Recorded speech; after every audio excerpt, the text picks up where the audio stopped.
अय जेजुरीचं दर्शन झालं का? या सासवडची ग्रँड मल्हारची सुरमई खायला बघा कशी बनवून देतो आपल्या घाटी मसाल्यामध्ये. चला आता बघा आता कसा कापतोय.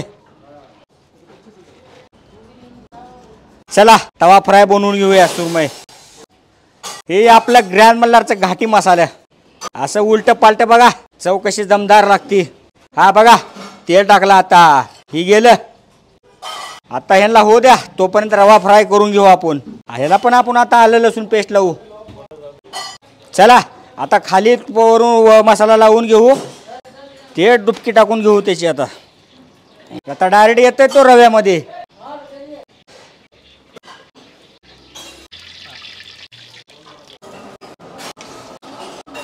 सुरमई रवा फ्राय आहे, सुरमई तवा फ्राय. मंडळी ट्राय करूया. एक से बडकर एक पदार्थ आहेत. सासवड सारख्या ठिकाणी मंडळी सी फूड मिळते. अजून काय पाहिजे.